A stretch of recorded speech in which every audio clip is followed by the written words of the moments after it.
It's the Misfits.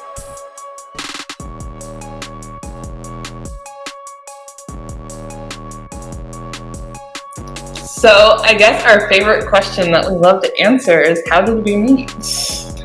We met on the side of the road. I was in Colorado and got lost. And so I pulled off onto the side of the road and Cameron came along and I saw him there and I was like, hey, the restaurant you're going to, why don't you just follow me there? And we ended up having breakfast at this restaurant, and then we went up to the mountains together, and then we went bowling, and then he came to church with me the next day. Yeah. And then 6 weeks later we got engaged. So yeah, that's how we met in person. And the rest of the story is that we met online on eHarmony, and the first time we met in person was I was in Colorado coming out to meet her in person, and yeah, so. He got a little lost, so he called me, and it was just easier for me to come out to him than try to give him directions from where he was at. So that is our story of how we met, and we were married less than a year later, and we've now been married for a little over 8 years, and yeah.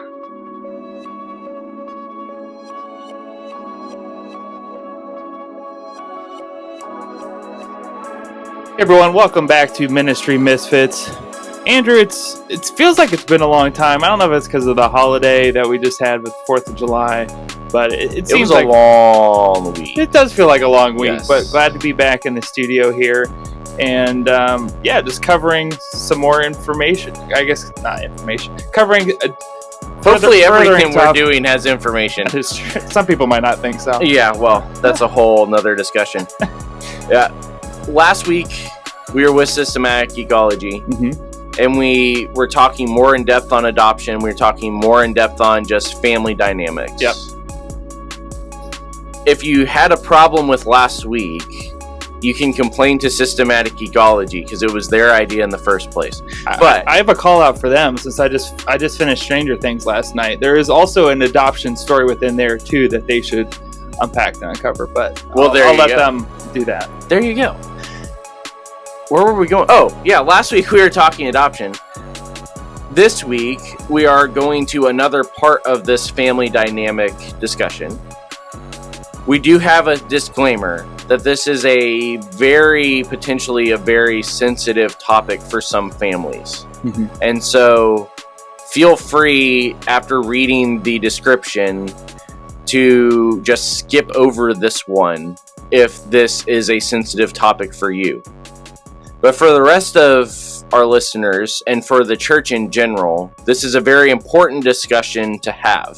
Yeah. And we kind of started this discussion when I mentioned last week some of the latest Twitter controversies. And our guest today actually was part of said Twitter controversies, mainly because I, kind of called her to arms, I guess. And if I could get the thing to work, I would bring them back up, but I can't. I feel like it's the Avengers for you. It's like you take all these characters and then you try to bring the real person in and everyone comes to fight together. Well, we've done that a few times, actually. Wasn't it Sherry that made the joke that at one point, like, we all just need to show up in California and just go with it?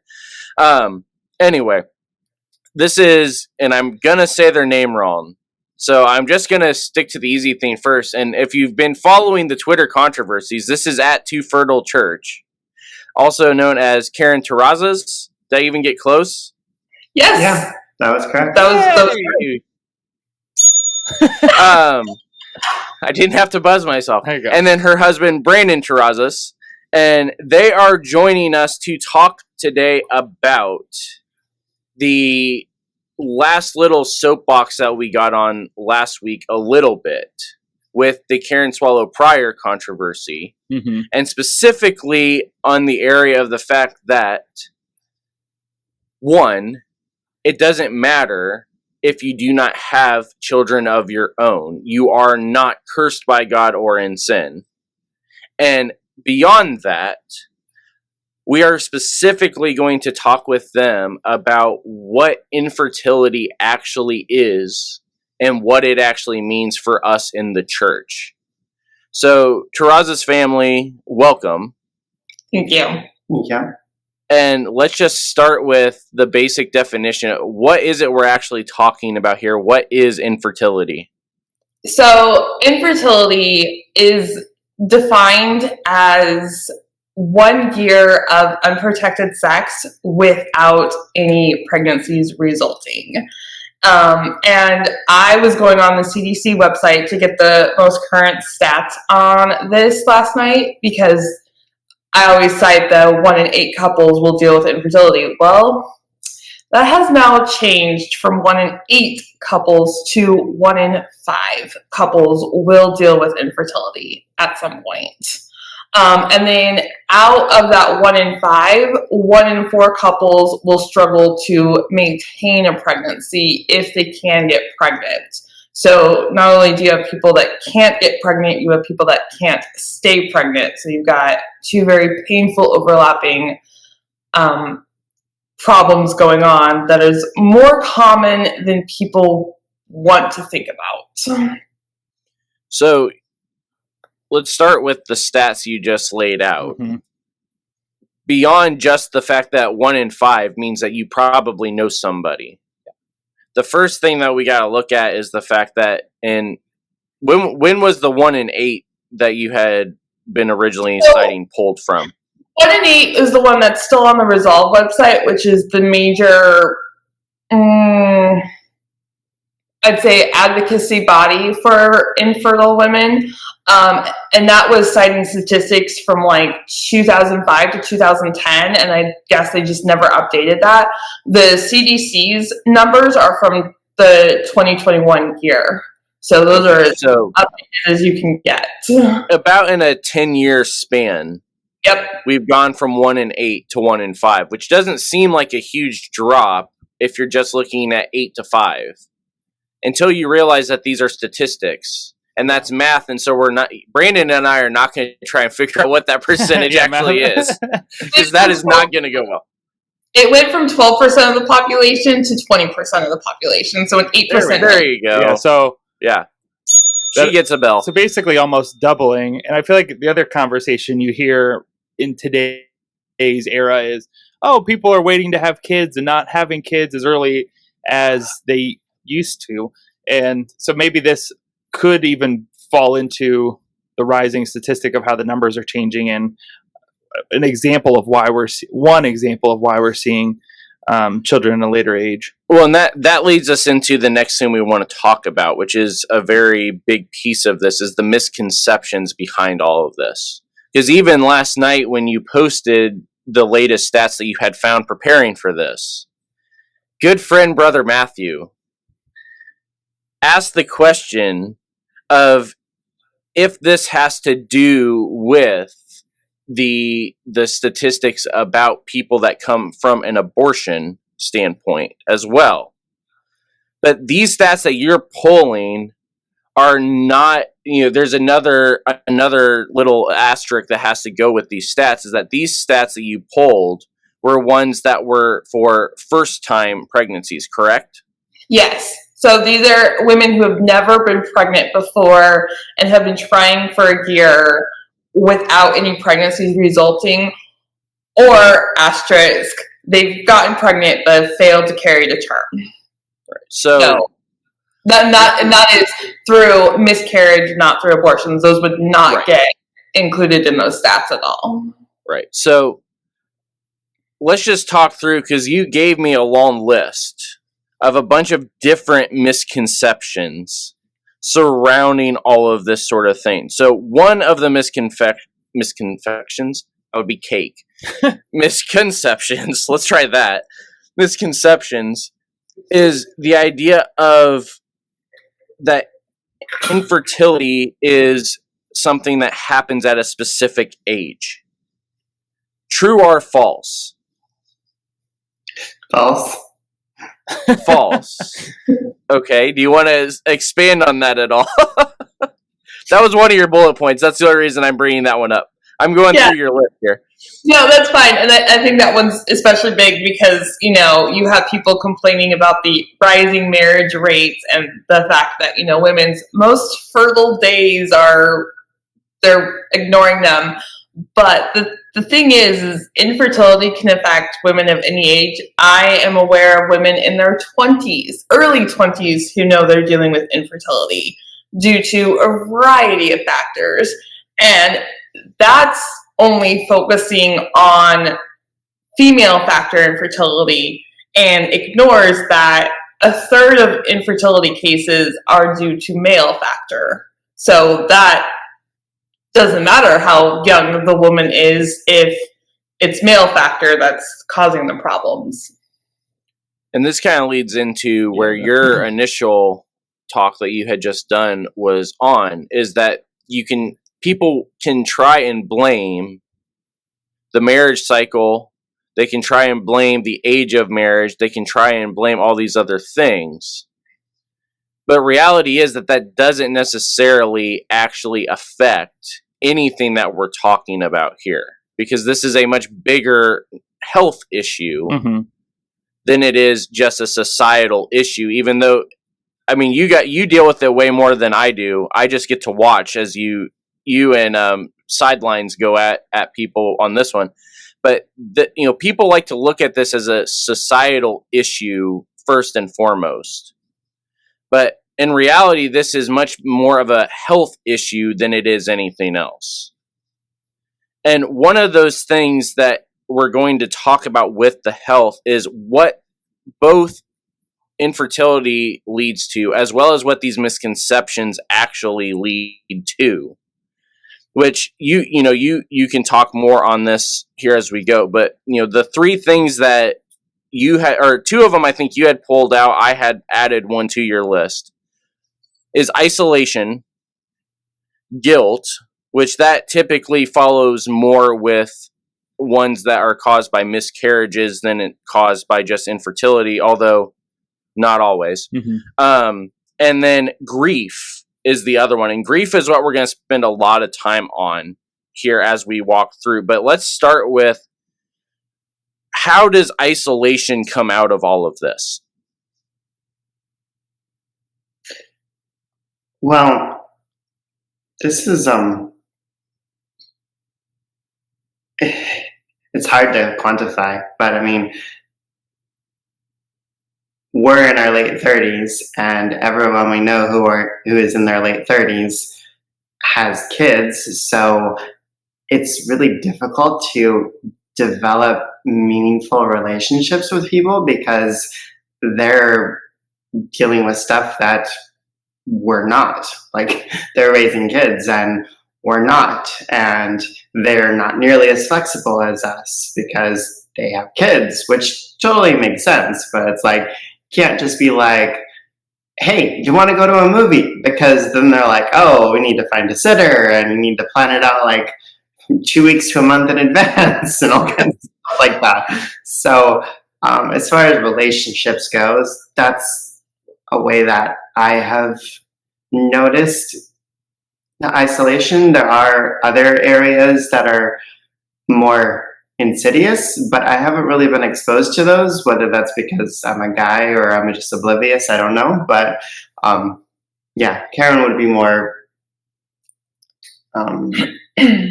qualified to comment on those areas.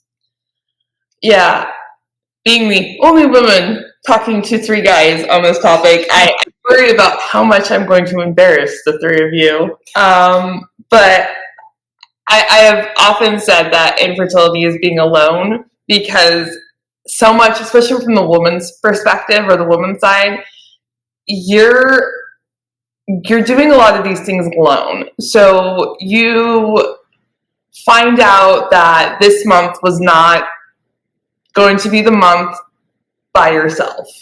And that's not something you can announce to the public, because we just don't talk about that in mixed company.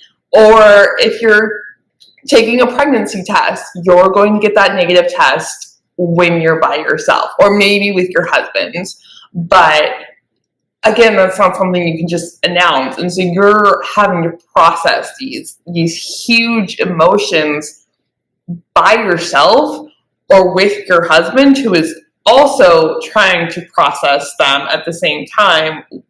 And there is no mechanism in our society for processing it out and about. And so, there's forums and groups where you can talk to other women dealing with it, but the initial realization that this is another month you're not pregnant is still going to be when you're by yourself.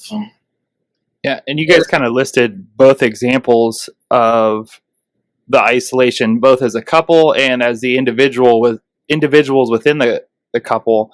Mm-hmm. Do you find one is more prevalent than another within relationships? This even kind of gets into the guilt a little bit, I would think. But yeah, do you find it's more couples distancing other couples, or within that relationship, the couples distancing from each other? Are you talking like infertile couples dealing with it, or? Correct. Yeah.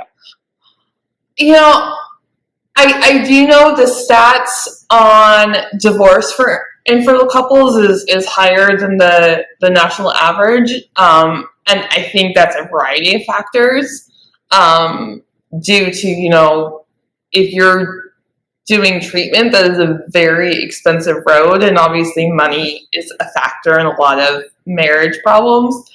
And I think some couples, and this is just what I've read on forums, we've never really struggled on this forum, but I think there's a lot of couples trying to blame each other, especially if they know, like, oh, this is male factor infertility, or this is female factor infertility, and I think that can cause problems. Our case, we have unexplained infertility. The doctors could never give us a reason why. So we didn't really have to deal with the, oh, it's my fault, it's your fault. But I think even if we did, like, we were just a unique couple. So it's not something I feel really comfortable talking on, because I haven't talked to a lot of couples that have like really struggled with that, because usually I've talked to women, and guys unfortunately get lost in this conversation, which is one reason why I did want my husband here. Even if he doesn't have a lot to say, because this is definitely my wheelhouse and my passion. But well, and you and I had talked about this as well, as far as why we wanted your husband on, is that he already talked about the fact that the way that dad is involved with any of these conversations, if he's even allowed to be involved with the conversation, not because of the spouse, but because of just the way that, again, people look at this as a societal issue instead of a health issue, mm-hmm.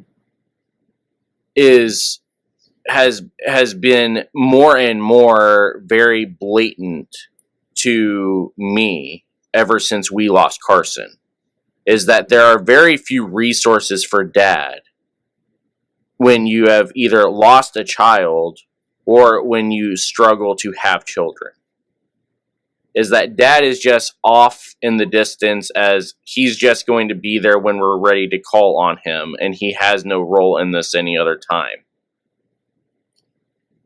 And so, this leads us into the grief side of things, and we're going to dive into this deeper after our commercial break. But let's just start the conversation here with, have you guys found that the grieving processes are different between the two of you than you maybe initially thought it would have been? Yeah. Oh, go ahead. We definitely processed it different, and we definitely grieved it different. And I think especially early on, we didn't always understand how the other person was responding to it. But I know Karen talks about was it the 5 stages of grief? That's not something that I've experienced. tend to go back and forth just between being okay with the fact that we've lost 6 children to being angry to just being sad. Like those 3 things, like the whole bargaining and stuff like that, or denial. Never really dealt with that, but yeah, it's definitely not something you go through and then you get to acceptance. It's very much bounce around. Like, yeah, just yesterday I was thinking, this isn't fair. And like, I'm a teacher, so I've encountered a lot of parents that I would not consider to be good parents at all. They don't care one little bit about their kids. And I just think, how exactly do they have kids or multiple kids? And here we are with none, which doesn't seem fair. And well, life isn't fair, but from a more subjective term, I wouldn't want it to be fair, really. So we're going to dive deeper into all of this after we take a quick break and hear from Laird Creative Agency. We'll be right back.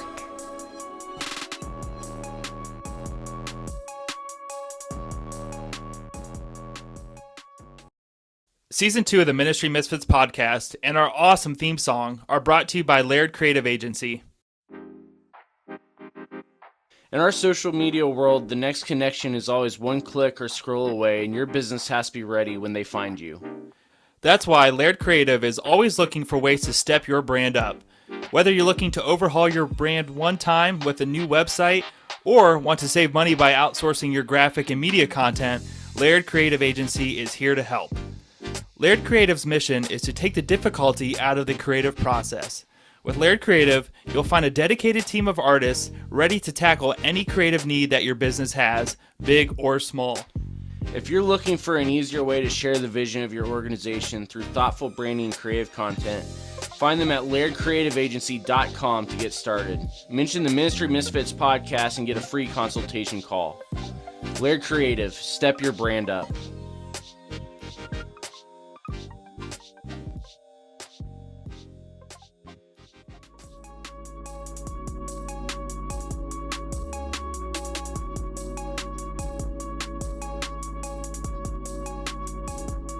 We're back. Hey everyone, welcome back to Ministry Misfits. Today we are with Karen and Brandon discussing infertility. You didn't even try their last name. Yeah, That's disappointing. And I can't even buzz you because you broke our soundboard in the middle of the break. Yeah, so I figured we already did their name at the beginning, so I wasn't going to butcher it for their sake. And anyways, today we're talking about infertility, and we've briefly been talking about the definition, some of the stats behind that, specifically 1 in 5 couples dealing with infertility, just some of the misconceptions that can come from that we hear out in the world today. And then lastly, we just finished up the first portion with what some of this can lead to, specifically with isolation, guilt, and grief. And yeah, grief is where we started the process before we heard from JD. Mm-hmm. Now we are going to continue into this because the grief section of this is the heaviest section of this, which, I mean, just common sense, you would think it would be. Grief is what comes from these other two. We already kind of started the process, the fact that, the way mom and dad grieve is different. But grief in general has a pretty normal cycle with it. And this is, again, why we're talking about this. It's a health thing, not a society thing. So, Karen, let's start with what this grief cycle actually looks like in the terms of what, in the terms of what we're talking about today.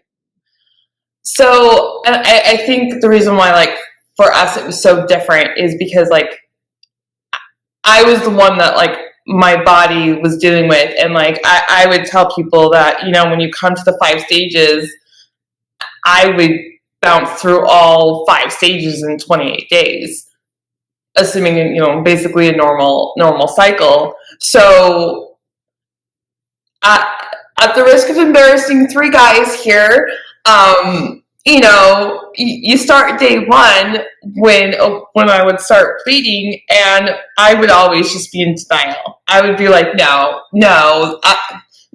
this isn't a period. This isn't that. It's something like implantation bleeding, or it's something else.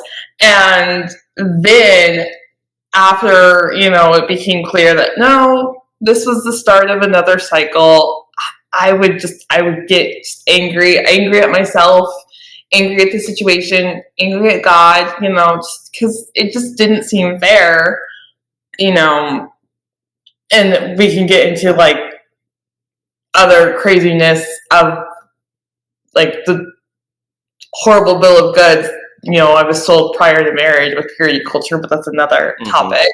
And then you get into the just depression. I'm just like, not this month, not last month. When is this ever going to happen? And then the bargaining of like, okay, well, I will do X, Y, and Z this month to really increase my chances. You be on Google and find out everything that can help increase your fertility.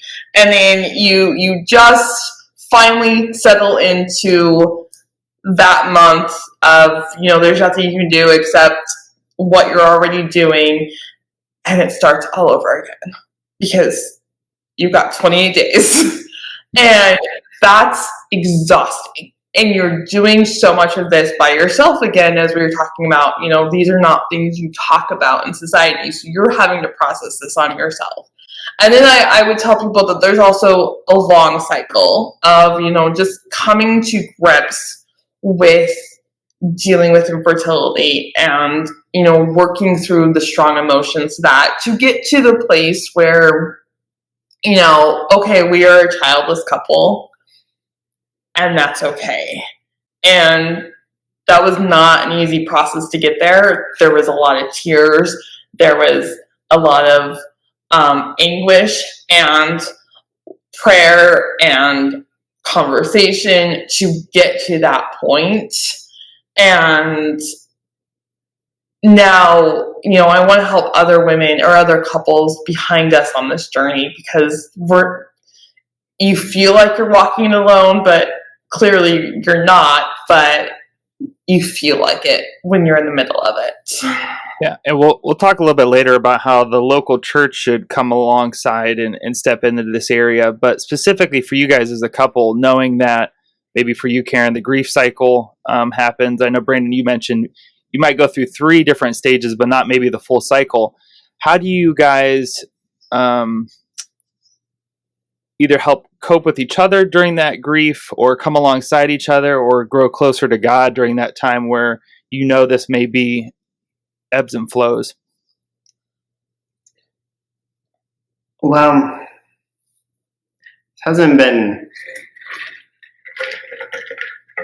this aspect hasn't been needed as often more recently, but there were a lot of times where it was just holding Karen as she was bawling her eyes out and feeling like I have absolutely no idea what to do. Because, not something I was really expecting to deal with when growing up and getting married. Assumed that this really wouldn't be an issue, and didn't even really think about it, and so was completely unprepared on how to deal with it. So there was that. Haven't really had as many, any crying episodes as far as that goes. A couple of years for now. A few years now, so it's not really needed anymore. But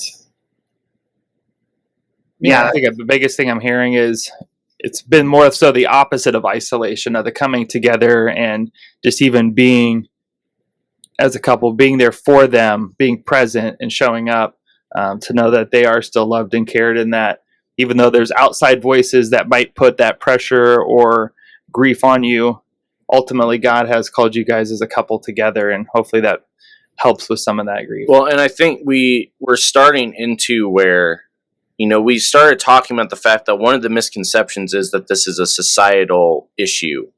Infertility in general is a society thing. It's a concern of society. Whether it's due to horrible theology like we've seen on Twitter the past few weeks, or whether it's due to, people concerned about the birth rates or concerned about school rates or whatever they're concerned about. We talked before that this is a health thing, not a society thing. But now that we're into this section of how do we actually deal with it, now I think we are identifying where the actual societal problem with all of this is at, and it's the fact that no one is prepared or really is willing to prepare couples for this reality. Mm-hmm. And especially as the reality starts to increase percentage-wise,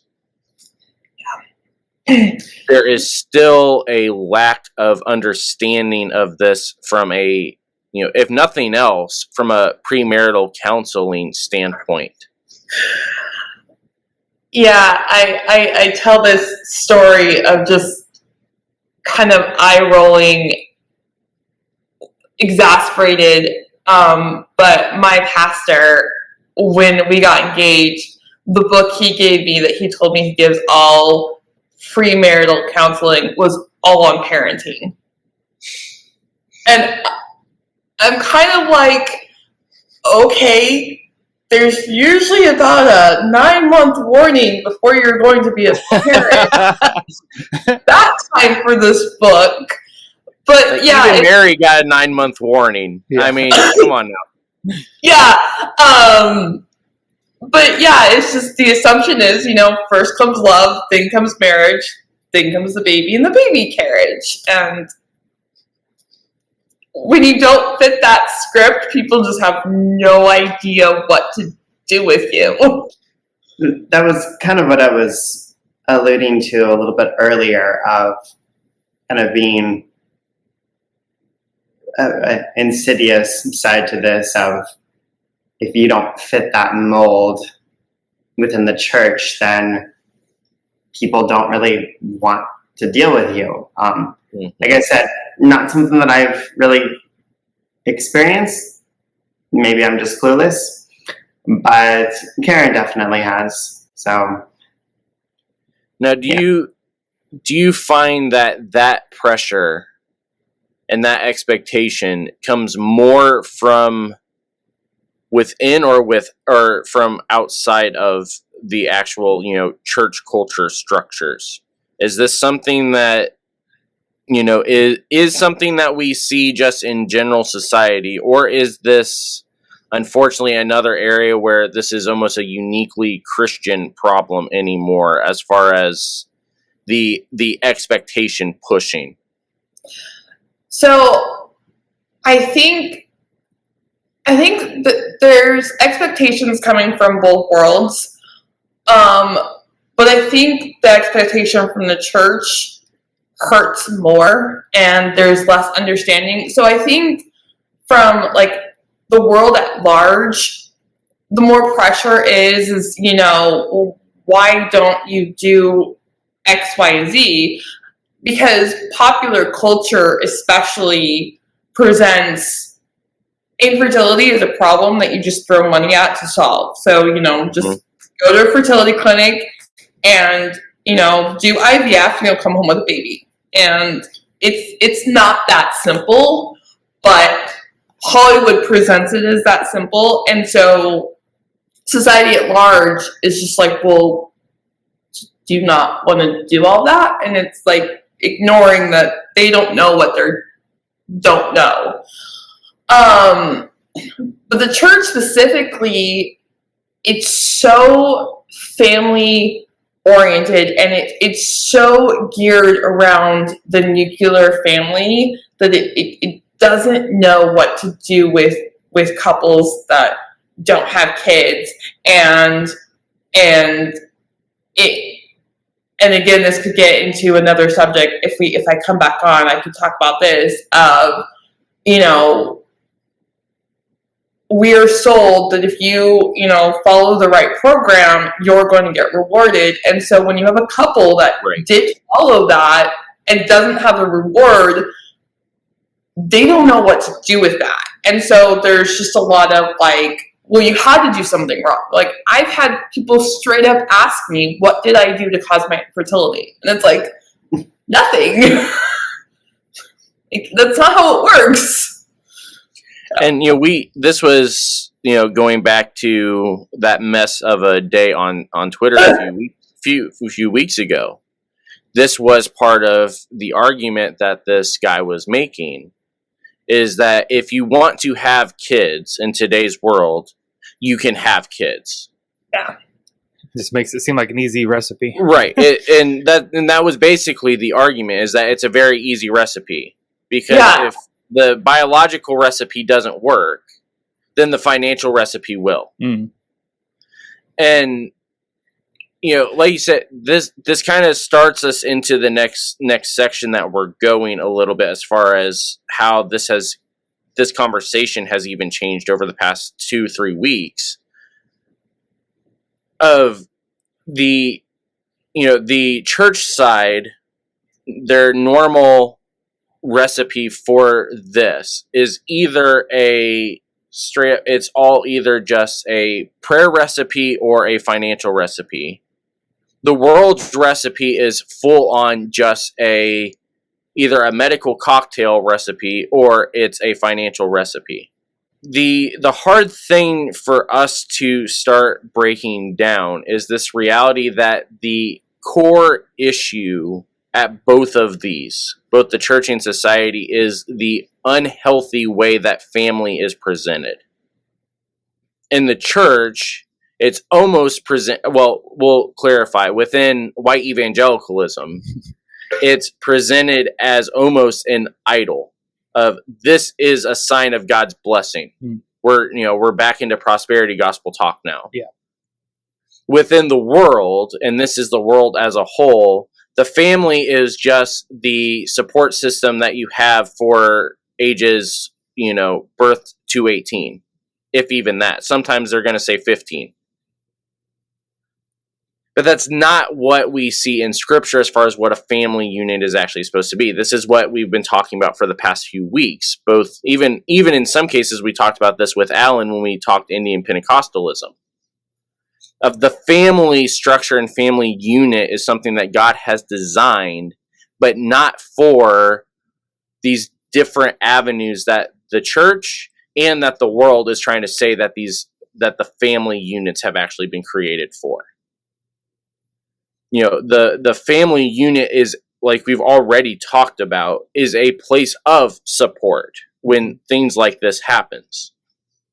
But we also are all too well that sometimes extended family causes some of the isolation, guilt, grief in this topic.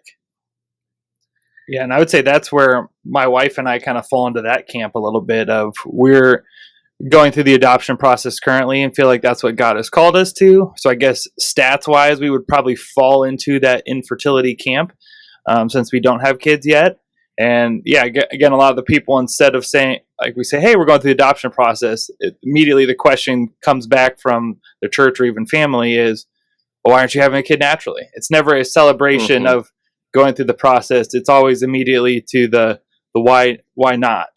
And so, yeah, then that brings that shame and guilt and sometimes that cycle from people that should be bringing you up and providing love are the ones that they're the closest to you that can really bring that dagger and feel the pain with the hurt.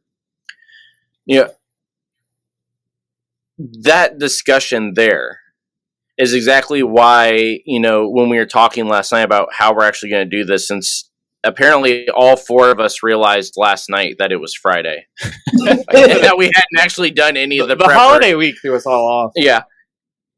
Is the fact that, you know, with the Supreme Court rulings that have been coming out like pretty much rapid fire the past 3 weeks or so, like they sat around, did nothing for a long time, and now it's just boom, boom, boom, boom, boom. Okay, I shouldn't say nothing. I'm sorry. I shouldn't say nothing. They haven't done anything public, intentionally public, because they did something public that was unintentional also. They have not intentionally done anything public for a long time, and then it was boom, boom, boom, boom, boom. But the post-Roe misconceptions around all of this are ones that need to be addressed as well. And this is one where it's going to be much more specifically geared toward the church specifically. Because you already identified one, and this was pre whatever day that was a couple weeks ago, of the response from church and family oftentimes is why. Mm-hmm. You know, we saw this on Twitter with Dr. Pryor is, well, why didn't, if you have all this money now because you're some famous author, why haven't you gone and adopted, 50 kids by now? And so the question again was, why? Not realizing the fact that God doesn't call everyone into the same fields and areas to do what he has called them to do. So let's just start with some of these. You gave me a nice long list, and the list was on the one that Brandon broke during the intermission. So let's just start through, because this is a different type of conversation than that you've been able to have, but you want to be able to actually have this conversation because it's important. How has a post-Roe world affected this conversation? So, I sent you my initial thoughts on that last night. And I know this is going to make some people on Twitter's head just explode, but it's a complicated issue. If you had told me 20 years ago that I would call post-Roe complicated, I would have not understood, but I've learned so much in the last 8 years, I can't unlearn that.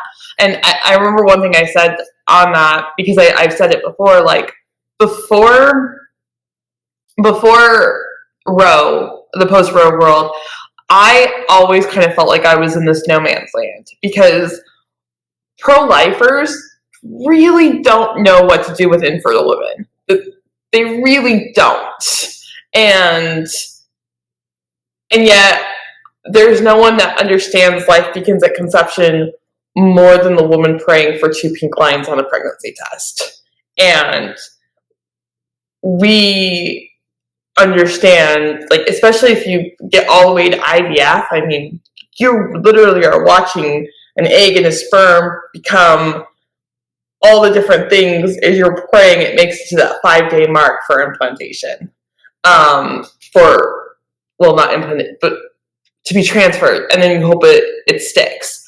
But there's also no one that understands reproduction like someone that is dealing with this issue, and understands that draconian laws written by people that don't know what they're talking about are not safe.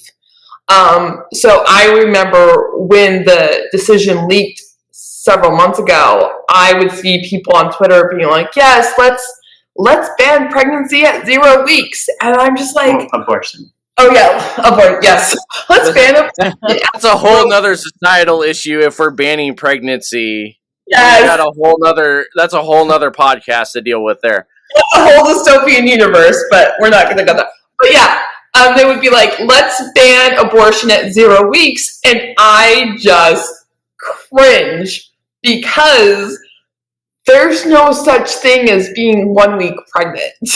There's no such thing as being a week and a half pregnant, because the way the 40 weeks is counted is from the start of your last cycle. So you have 2 weeks where you're not pregnant, but if you get pregnant, those 2 weeks are tacked on to your age because that's the only firm date they have is the first date of your last cycle. So conception doesn't actually happen until 2 weeks. And yet when you have people that don't understand that, you then get laws that could be very problematic for couples going forward. And then this is another example of where, that right there it's a perfect example of why it is a health issue there. Mm-hmm. But yet we try to turn that again into a societal issue. Mm-hmm. And the common thing, if you haven't caught it yet, is that part of why this is such a weird discussion to have, weird in terms of the way people view it, is because we have everything backwards with our labels. The areas that are health issues is what everybody's trying to make a societal theological issue. The stuff that is actually a societal theological issue is where it was like, oh no, that's something for the doctors to figure out. Sorry, keep going. I was just like, this is another example of exactly why this discussion needs to happen. Yeah, no, that's fine. But then there's also the issue of miscarriage, and I know a lot of people are pushing back against that, but I've actually talked to women, and this was even post-Roe, of women who would be literally bleeding in the ER and the hospital not wanting to do anything because they weren't sure where all the laws were at the moment. And, when it comes to like ectopic pregnancies or miscarriage or a missed miscarriage or just any bleeding that may happen in pregnancy, you don't want the doctor to have to be consulting a lawyer before treating you. You want them to be able to treat you. And that's where I worry with the laws written by people who don't know what they don't know. Because it is reproduction is more complicated than people think. And the pro-life community is definitely not ready for the issue of chemical pregnancies, which is basically where a sperm and an egg do meet, but fails to fully implant and basically results in a period that's like a couple days late. And that happens more frequently than we really know. And if you're going to start saying that women are responsible, you've opened up a whole can with the miscarriage community that nobody's ready for, and in the reproductive technology community that nobody's ready for, because you've got IVF that takes multiple eggs and will introduce sperm to all of them, but not all of those eggs make it to the 3 or 5 day mark. Some of them stop dividing at 6 cells. What are you going to do with that if you haven't thought through that this is a more complicated process than we understand, and science is going to keep moving forward. And that's what we're going to dive deeper into, because now we're getting into what this means for the church and what God actually would have us do with this theologically. And we're going to dive into all of that after one more commercial break. We'll be right back.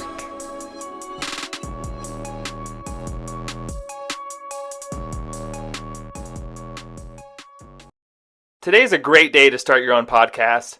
Whether you're looking for a new marketing channel, have a message you want to share with the world, or just think it would be fun to have your own talk show, podcasting is an easy, inexpensive, and fun way to expand your online reach. Buzzsprout is hands down the easiest and best way to launch, promote, and track your podcast. Your show can be online listened on all major platforms within minutes of finishing your first recording. We just switched to Buzzsprout for Season 2 and have immediately noticed the difference. With Buzzsprout, you get a great-looking podcast website, audio players that you can drop into your websites, detailed analytics to see how people are listening, tools to promote your episodes, and more. Podcasting isn't hard when you have the right partners, and Buzzsprout and the Misfits want to help you get started. Contact us for a free consultation call, and then visit our affiliate link to get started with Buzzsprout. Using this link not only helps support the Misfits, but it also gets you a $20 Amazon gift card. The teams at Buzzsprout and Ministry Misfits are passionate about helping you succeed. Join over 100,000 podcasters already using Buzzsprout to get their message out to the world. To find out more, go to www.ministrymisfits.com/affiliates.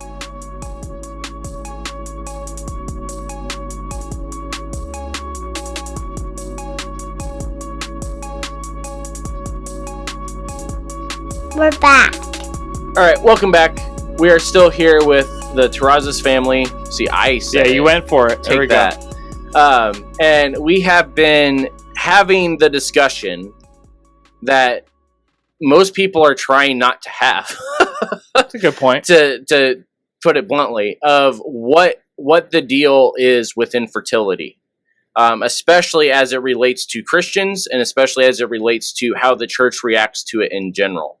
And so the main thing that we have talked through is the fact that most places where we try to deal with this stuff as a societal theological issue is really just a health thing. And all the things we claim to be health things are actually the societal theological issues we need to actually be talking about. Imagine that we've got it completely backwards. But before the break, we walked through the grief cycle. We've talked about how that looks differently between husband and wife, how it looks differently between couples and their extended families, how it looks different between just couples in general. But now we've gotten into the societal waters and talked about post-Roe, what this actually looks like. And Karen was sharing about how, concerns on a legal front is that the people that are going to potentially be making these laws are going to, again, have health and society backwards. Now, though, we're going to go into the post-Roe misconceptions as far as with the church. And this is something that, we did our blog on, talking about, are we even ready for this? Mm-hmm. Karen Swallow Pryor's tweet, "Are we ready for this?" is what started the whole controversy to begin with on Twitter. But, the first thing we need to look at is the fact that the church has not been handling this well. Roe v. Wade, completely unrelated. And I think, again, we fall back on a theological issue of we still do not understand. Well, we've already talked about one, and that's a misconception of what a biblical family actually is. And we've talked in depth on that with Obi-Wan and with systematic ecology, and a little bit even with Alan as far as the different cultural ideas of what a family is and what a church family looks like. But the other big one, and this is the one we talk like pretty much every episode, I think we've hit this one at some point, and so I should have it here, and I don't, so I don't know why. But the Imago Dei talk of what actually being made in the image of God is, again, is not being talked about well. Because you've already said, Karen, that the pro-life community doesn't know what to do with you guys. The pro-choice community doesn't really know what to do with you guys either, because of the fact that you guys understand better than anybody when life begins. And this is where the Imago Dei talk has to start. Is that if we are talking about dignity coming from being made in the image of God, and that we already know that life comes from God. I mean, that's multiple places in Scripture. And so this whatever you want to call it, has life before it has eyes and everything else. It has dignity and value and worth, which I can't imagine anybody is going to disagree with that on the pro-life community. But the problem comes in that in saying that, we lose the nuance of being able to say that the parents also, and this does fall both parents also, are still made imago Dei and in the image of God. I think we talked about this last time too. I think it's the voice for the voiceless. So a lot of people will step in and say, "Well, Right. that baby, whatever, does not have a voice. I'm going to speak up for them, but not for the couple." And so, you've already talked legality, your concerns post-Roe related to all of this. Now let's actually jump into within the church. What are your concerns post-Roe related to all of this for the church and the discussions that are going to go on there? So I know one I have, and this was something I talked about even before the post-Roe decision, but the church does not talk about adoption well. And there is an assumption in the church that infertile couples should just adopt, and that is the panacea that will solve all our problems. And that, talking about the image of God, that ignores the reality that these kids that need adoption are also image bearers. They are not tools. They are not props. They are people of worth. And I think everyone should follow Adoption Voice, #Adoption Voice on Twitter, because there is a lot of adult adoptees that are finding their voice and they have things to say. And I have fallen into that world kind of accidentally, because I do advocate that adoption is more serious than we treat it. And as an infertile woman, that is rare for them to see. So as an infertile woman, to speak for them, they find that so rare that I've had a few of them DM me and thank me, or even publicly on Twitter, thank me for seeing them. And so I think the church needs to realize that when you're dealing with human lives, the utmost care needs to be taken to not trivialize any of them. And that means that even this baby that is being born to, let's say, a 16-year-old unwed teenage girl, that baby given to an established couple is going to have trauma. Mm-hmm. We know this, and we need to recognize that. And that 16-year-old girl is going to have trauma. And what I would love to see is society as a whole transition to doing everything possible to keep mother and child together. Instead of thinking that adoption is the cure-all, we need to figure out things that allow mothers to keep their children. And adoption. And this is something we had this discussion with that guy about, is that, obviously there's a nuance to this as well. Because there are situations where, for the safety of the children, they need to be removed. Yes, and I'm not going to... Right, and that's why I want to make sure people are clear on this, that is not a situation that we're talking about here. Mm-hmm. Because that is one where the trauma that is induced to both mom and child in that scenario is more detrimental than the trauma of being separated. But we do have this unhealthy obsession with the idea that the key to all of this is just we take the babies.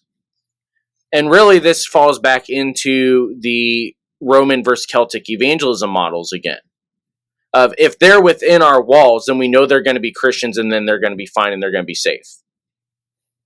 Rather than if we are in the community and building up the community around us, Now we're going to be able to provide resources for mom and child, regardless of if they come back to the fort with us or not. They're going to be able to sustain themselves.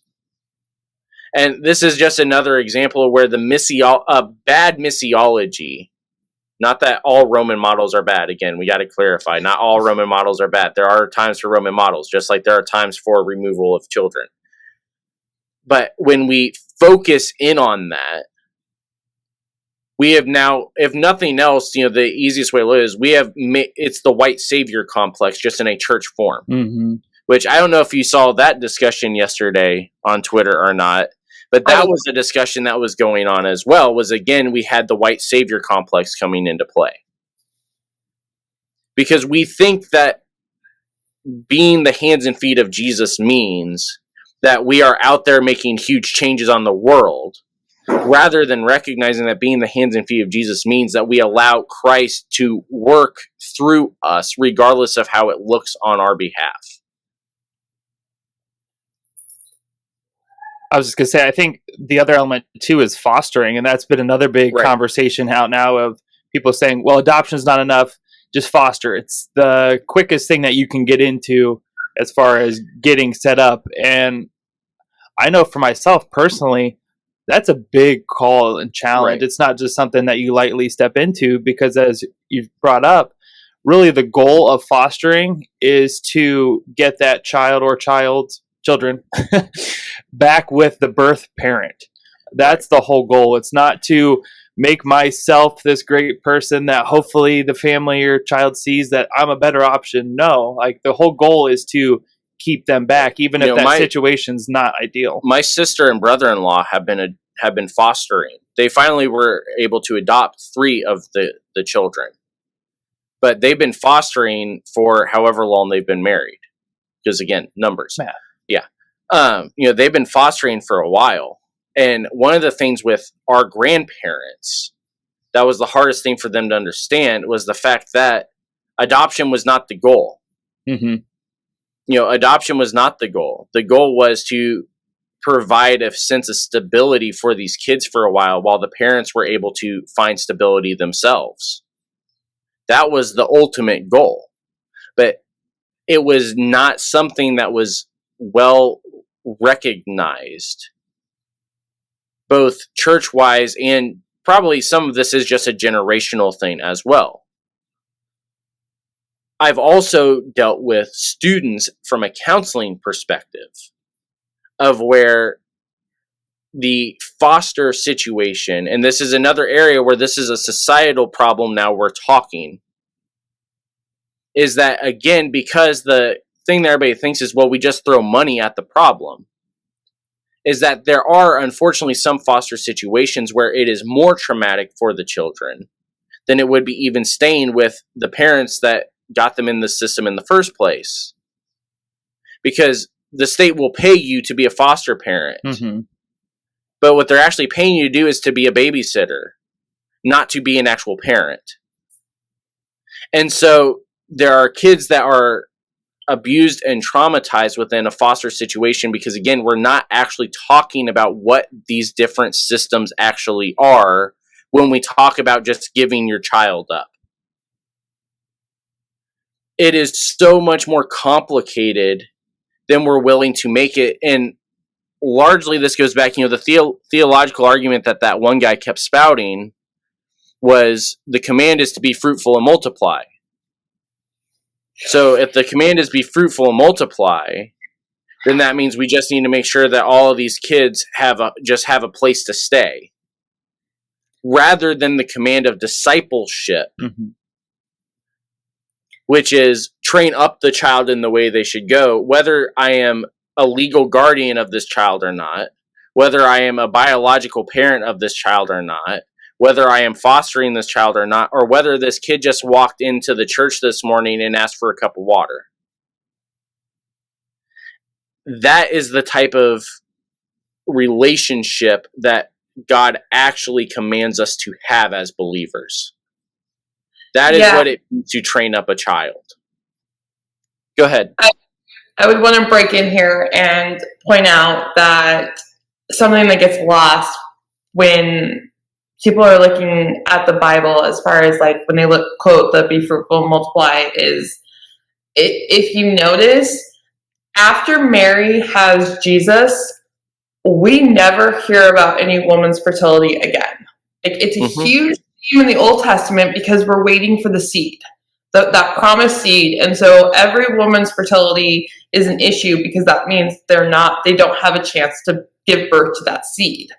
But now that Jesus has come, the way we grow the kingdom is not through having children, it's through discipling. And so every person has the chance to add to the kingdom through evangelism and discipleship. And that is not just limited to having biological kids. And I think because we're so focused on the covenant community and we're so focused on the family, we've gotten kind of locked into, we're going to have kids and that's how we're going to grow the kingdom. But that is the old covenant model. And it didn't even work in the old covenant.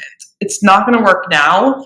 Have to be following how God commanded us to grow the kingdom, and that is through the Great Commission. I don't know if there's anything to add to that. Yeah, I know. Like, I don't know where we take it. I guess what we add to that is you are actually doing this work because of the fact, we've talked about multiple times from just loss of a child standpoint of the lack of resources for dad. There's also a lack of resources for both parents related to the infertility talk, especially from a biblical Christocentric church perspective. But you are trying to change that now. That's part of how we found each other on Twitter. That's also part of why I, put up the bat signal for you a couple weeks ago, and why as payment you demanded to come on here even though we were already working on scheduling.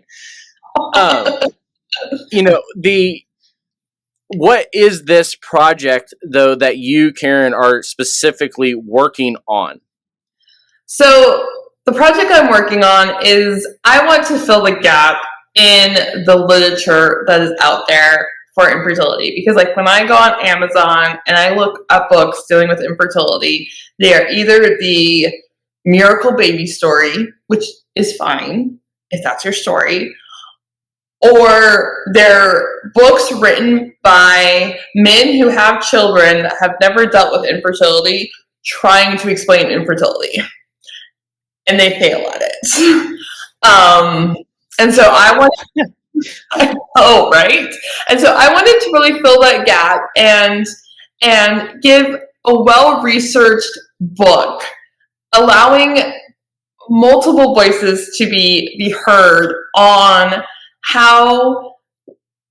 I would love to talk to men as well, but so far all I've talked to is women. So I'm going to just talk about women because that's. But if men are welcome to fill out the survey that you will have linked for this, but how infertility and being within the church, how those two things have intersected, and I've read a lot of surveys and had gotten a lot of answers with similarities and overlap, and I've also been interviewing women that are willing to go further and go deeper and tell me their stories, and looking for things both that the church has done well that other churches can aspire to, but also things that like churches are failing on that are causing women pain, and hopefully telling them, okay, this is not helpful and this is why, here's a better way. So I want to give a really good resource that's based on research on what churches can do to come alongside the infertile couple that they will have in their church at some point. And the survey she's talking about, you can find that in the show notes. You'll also be able to find that on social media after this goes out.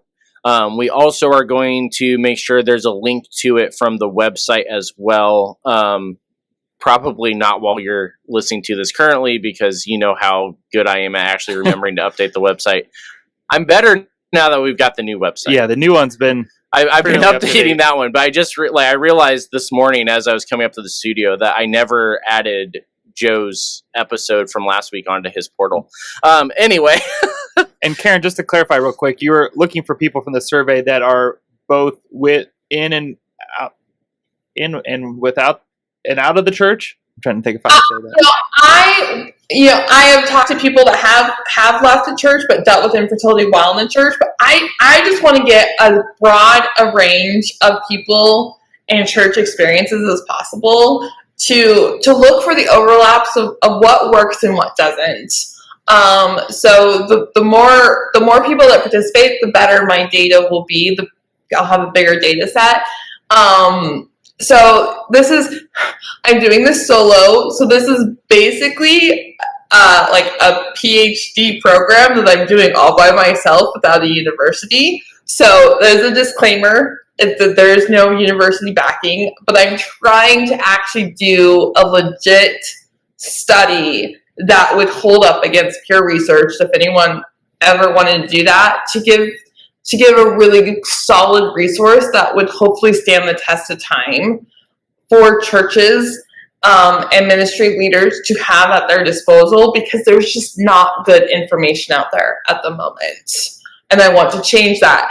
And I'm in the early stage of research, but I'm hoping that I will have the book written and I'll find a publisher and hopefully have it out like 2025. It's my goal.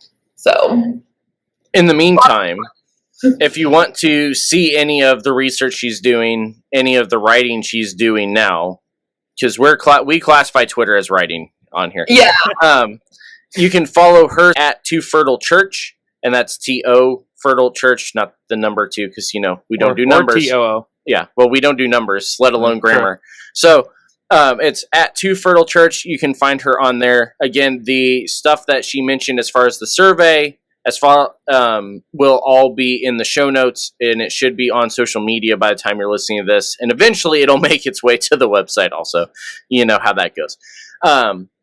Speaking of, you can also find us on all of those different places as well. Mm-hmm.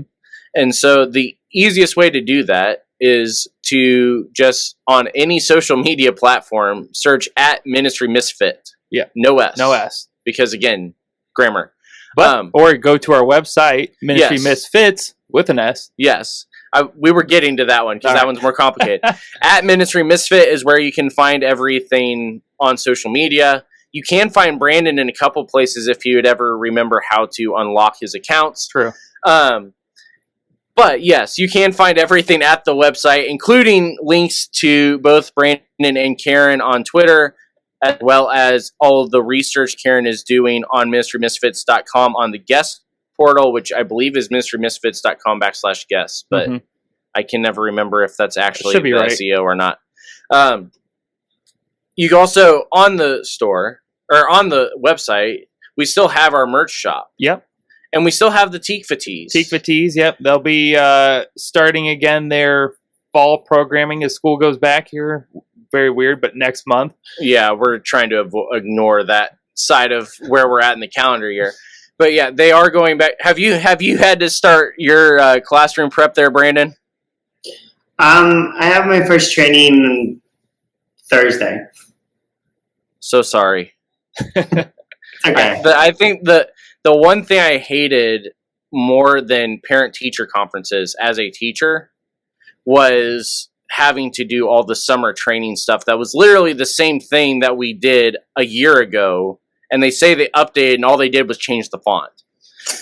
That's a whole nother... Go ahead, yeah. Well, they would change the date also. Oh, well, that's true. They got, copyrights. They got to stay relevant. Anyway, yes, the Tikva tees. Yep. That's where we're available to purchase. Still available. Still 70% of all profits coming off the Tikva tees goes back to Tikva. Yep. We are hoping to maybe be able to do something with them here before the summer ends, but, scheduling and all that, how that might work. May not. We'll find out. True. If you'd like to be a patron, you can visit our Patreon page and check out the different ways that you can support us, anyways from $5, $10, 20 and $100 a month Yes. of financial giving. and that money goes towards this.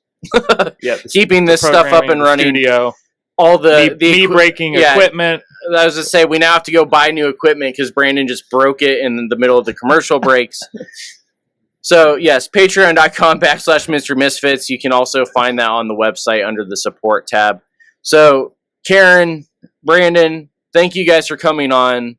We're going to find a time to have you come back on, and we're going to really dive into the messiness. If you guys thought this conversation was messy and potentially somewhat awkward, just wait till you hear what we want to talk with them about the next time that they come on. I thought you were going to say, check out our other episodes. Oh, well, yeah. Well, that's another.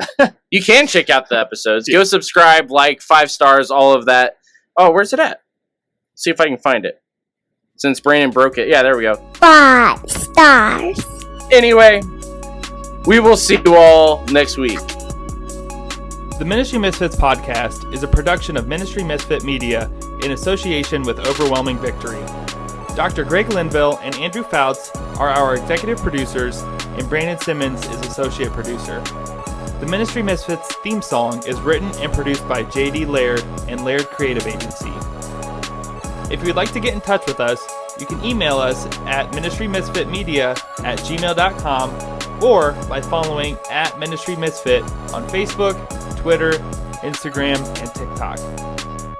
You can also visit our website at www.ministrymisfits.com or through bio.link/ministrymisfits. If you would like to support Ministry Misfits, you can become a patron by going to patreon.com/ministrymisfits.